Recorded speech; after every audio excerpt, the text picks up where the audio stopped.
Judul novel: Segel Langit. Bab 1. Li Yun menatap lantai aula besar Sekte Langit Hijau dengan pandangan kosong. Matahari mulai terbenam, tetapi dia masih sibuk menyapu debu-debu yang entah dari mana muncul. Seakan-akan sekte ini tidak pernah bersih sama sekali. Di luar sana, para murid sekte sedang asyik berlatih teknik Qi, mereka yang spektakuler.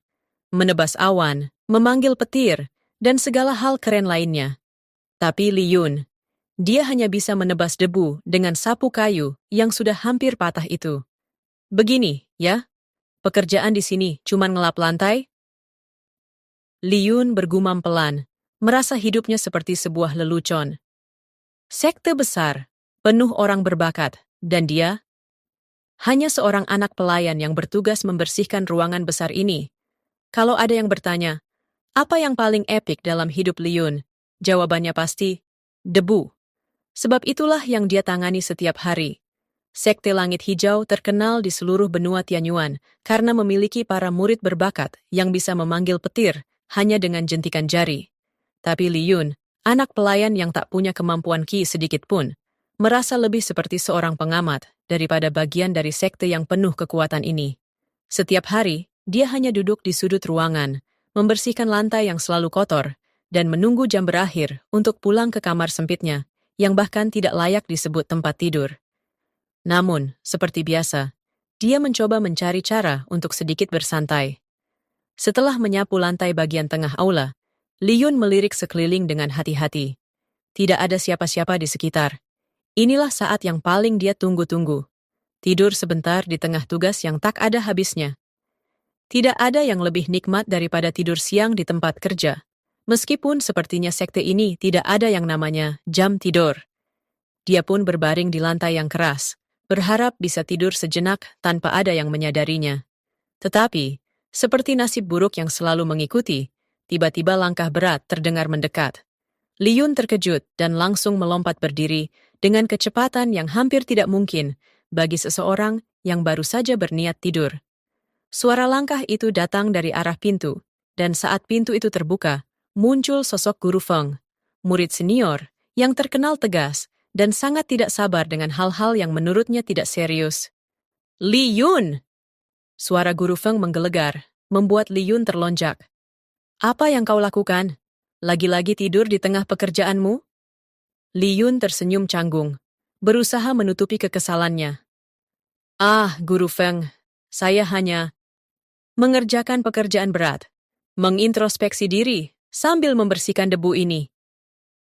Suaranya terdengar sangat dipaksakan, tapi dia mencoba bertahan. Guru Feng menatapnya dengan pandangan penuh keraguan. Pekerjaan berat? Kau tahu, setiap orang di sekte ini punya potensi besar.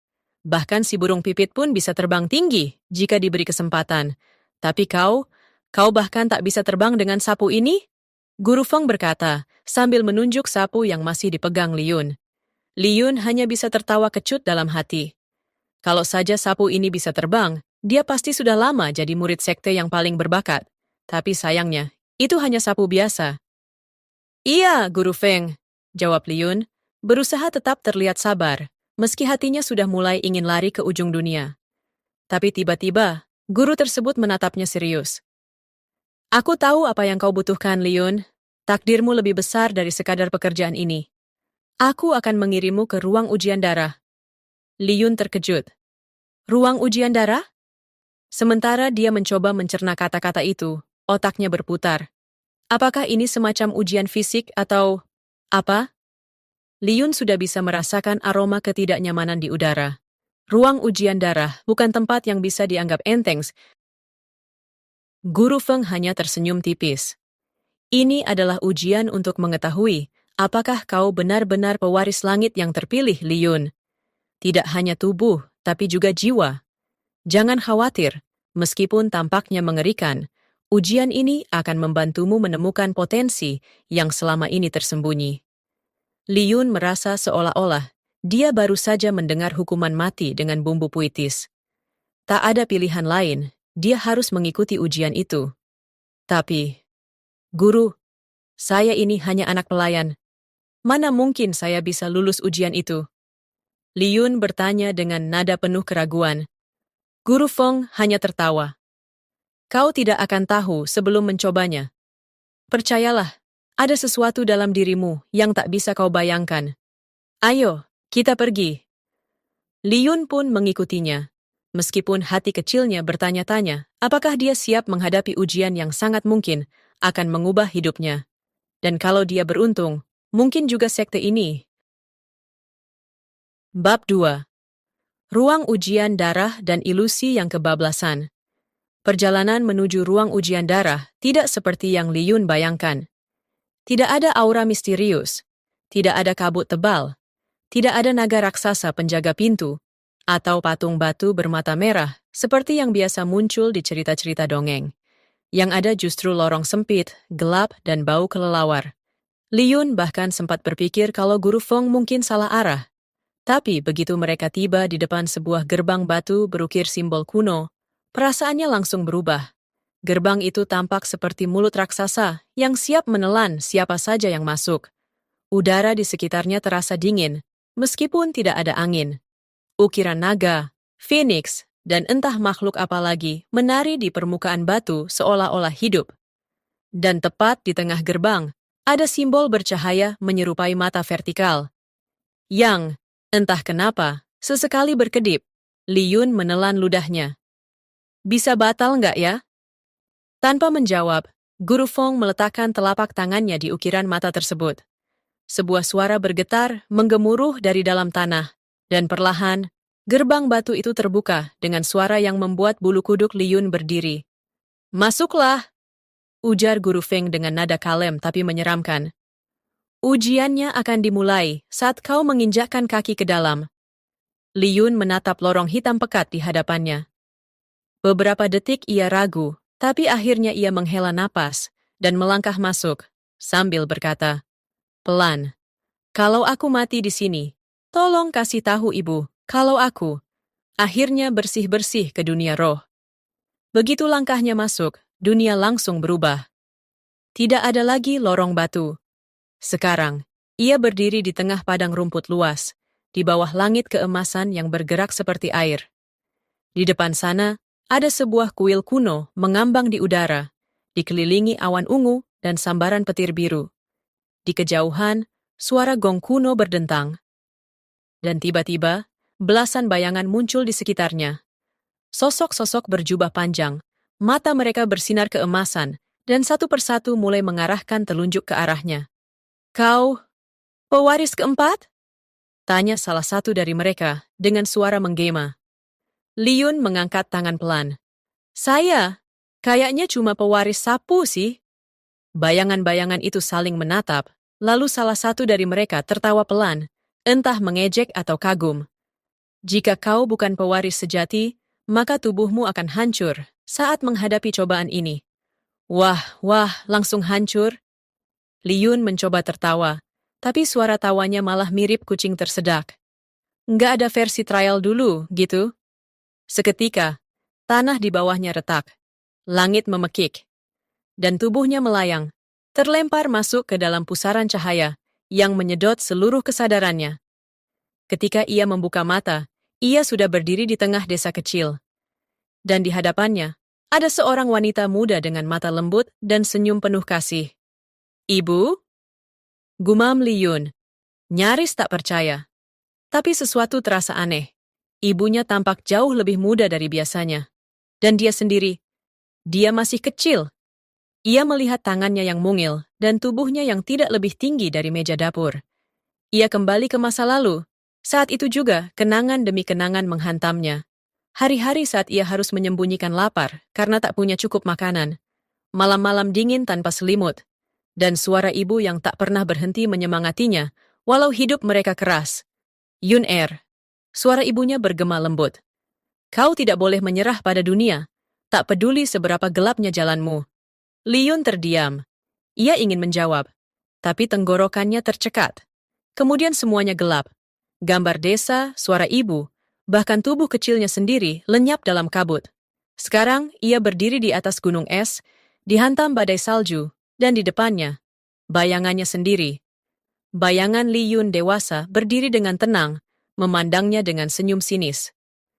Kau ini hanya pecundang, anak pelayan, lemah, tidak punya ki, dan berharap takdir akan menyelamatkanmu? Dunia tidak butuh orang sepertimu. Li Yun mengepalkan tangan.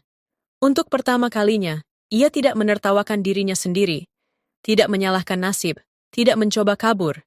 Ia hanya menatap bayangan itu, lalu berkata pelan tapi tegas, "Aku mungkin bukan siapa-siapa, tapi aku belum selesai." Dan saat itu juga, segala sesuatu meledak dalam cahaya putih menyilaukan. Ketika ia membuka mata lagi, ia sudah tergeletak di lantai batu dalam lorong ruang ujian darah. Nafasnya terengah, tubuhnya lemas, tapi matanya bersinar keemasan. Di dadanya, simbol segel muncul. Sebuah mata vertikal yang berdenyut pelan, seolah hidup. Dari balik pintu, Guru Feng menatapnya dengan wajah kaget yang tidak bisa disembunyikan. Dia benar-benar pewaris itu. Bab 3. Warisan yang kebuka sendiri. Pas lagi tidur siang, Li Yun duduk bersandar di dinding lorong. Napasnya masih belum stabil. Jantungnya berdebar keras. Bukan karena takut, tapi karena dia benar-benar tidak paham apa yang baru saja terjadi. Dalam waktu kurang dari 1 jam, dia sudah menjalani ujian hidup, dihina oleh versi dark mode dirinya sendiri. Dan sekarang, ada simbol aneh berdetak pelan di dadanya. Simbol itu, mata vertikal yang entah kenapa terasa seperti sedang melihat balik ke dalam jiwanya, masih memancarkan cahaya lembut. Tidak panas, tidak menyakitkan, cuma agak gatal. Ya, gatal. Sangat tidak sakral. Li Yun mencoba menggaruknya, tapi sentuhan itu justru membuat simbolnya bersinar lebih terang. Cahaya keemasan memancar sampai ke langit-langit gua, dan dari tubuhnya, aura tak dikenal mulai melingkar naik. Hangat, menggelitik, dan tiba-tiba, aura itu meledak seperti air mendidih, menciptakan pusaran kecil yang mengangkat rambut dan pakaiannya. Suhu udara berubah, dinding gua bergetar, dan dari balik cahaya itu, muncul suara lembut, seperti gumaman dari ribuan tahun lalu. Pewaris keempat, akhirnya kau bangun. Li Yun langsung membuka matanya lebar-lebar. Wah, siapa itu? Saya nggak pesan suara hati. Cahaya di sekelilingnya membentuk siluet samar, seorang pria tua berjanggut panjang. Tapi anehnya, pakaiannya seperti baju tidur lengkap dengan sandal rumahan. Li Yun sempat bingung, ini warisan dewa, atau tetangga sebelah? Pria itu mengangguk pelan. Namaku Yan Qian. Aku adalah pemilik segel ini di era kekaisaran Qi kuno. 3.000 tahun, aku menunggu pewaris yang layak. Dan kau, wahai anak muda, kau terpilih. Li Yun hanya bisa menatapnya dengan ekspresi bingung. Terpilih? Saya? Pak, saya ini bahkan ditolak jadi murid pembersih toilet bagian dalam. Namun bayangan Yan Qian hanya tertawa. Takdir tidak peduli pada asalmu. Segel langit ini tidak memilih kekuatanmu, tapi jiwamu. Dan jiwamu punya sesuatu yang langka, ketahanan hidup dan kemampuan kabur tingkat dewa. Li Yun mengedip. Aku serius, lanjut Yan Qian. Pewaris sebelumnya mati saat menghadapi versi diri mereka sendiri. Kau malah ngetawain, dan kau bangkit. Itulah kenapa kau dipilih. Seketika, cahaya dari simbol itu menyebar ke seluruh tubuh Li Yun. Urat-urat Qi yang sebelumnya mati mulai terbuka.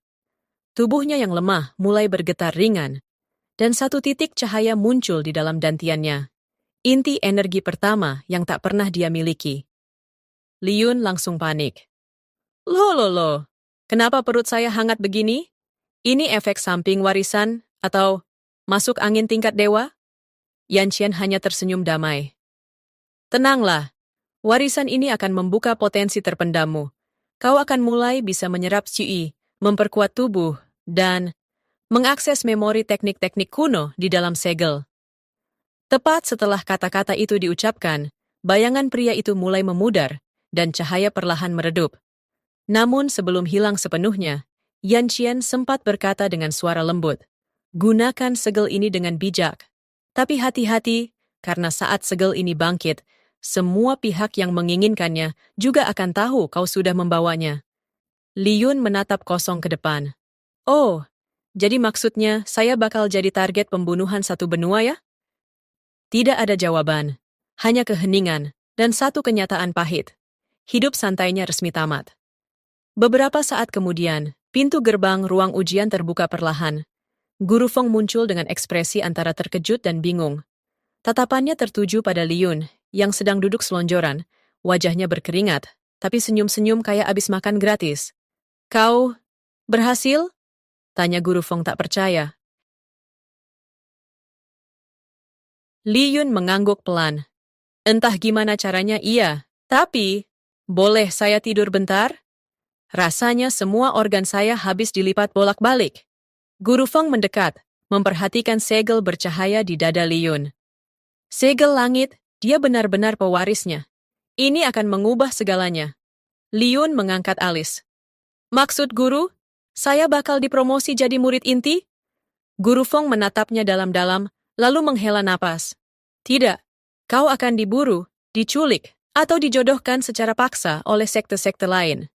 Li Yun. Dan begitulah, kehidupan damai Li Yun resmi berakhir. Kini, dia bukan hanya anak pelayan. Dia adalah pewaris segel kuno yang bisa membangkitkan kekuatan langit, dan sekaligus magnet masalah berskala nasional.